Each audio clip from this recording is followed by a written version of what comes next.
Hi, I'm Cliff Creech with Philips Connect, and today I'm going to show you how to install our StealthNet gateway on the ABS harness. So the first step when you do this is to find the existing ABS connection on the trailer.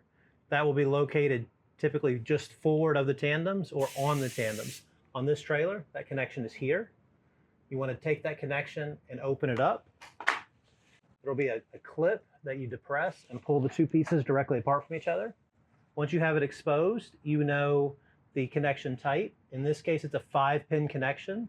We offer 2 different harness connections at the ABS, a 5-pin connection like we'll use today, and a 4-pin connection. Get the one that you need and we'll plug it up in line to power our unit. Plugging this in is pretty straightforward. You're just going to line up the male side here, the female side on the jumper, press them together, lock the tab in place. Repeat the exercise on the other side. That jumper provides a place for us to get power for the StealthNet on the blue circuit, which is always energized from the tractor, and it gives us the ground that we'll need. Next step for us, we will connect the harness to this that will take us to the StealthNet gateway. To do that, we're going to remove the dummy plugs in each of these harness connections. And then we'll plug in that harness.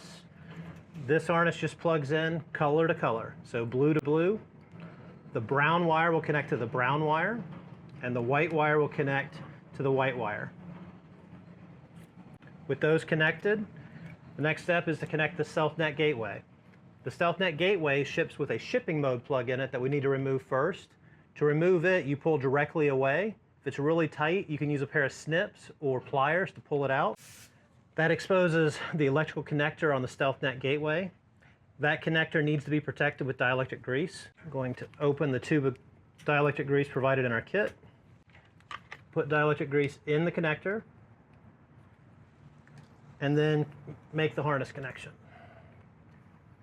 The harness connection will rotate when it's installed and lock in place, and you'll feel it lock. At this point, I've got everything connected and I can think about where I want to install the gateway. I want to make sure that I install the gateway so that it doesn't move away from my connection and get pulled apart. Right? So in this case, this connection is secured to the trailer frame, so I'm going to connect my StealthNet gateway to the trailer frame as well. And I want to be behind a cross member to try to avoid direct water spray. So I'm going to locate it here, and then I'm going to reposition and drill the holes to mount the StealthNet gateway. When you install the StealthNet unit, the heads of the bolts will go on the front side of the cross member and the nuts on the back side. That's important because the nuts have a serrated flange that bites into the plastic to secure them. You'll use a T15 bit screwdriver on the head and a 9mm socket for the nuts.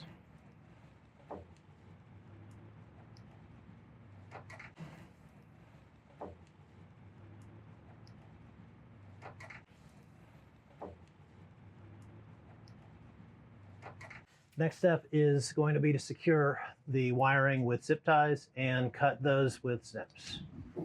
When you're zip tying everything, it's important to take some time at the end to make sure that you zip tie to hold the jumper in place. I like to put a zip tie over each of the clips, and then also take a final look and make sure that none of the wires are going to be rubbing against any metal. So you might use an extra few zip ties for that. That completes installation of the StealthNet gateway on the ABS harness. Thank you for watching.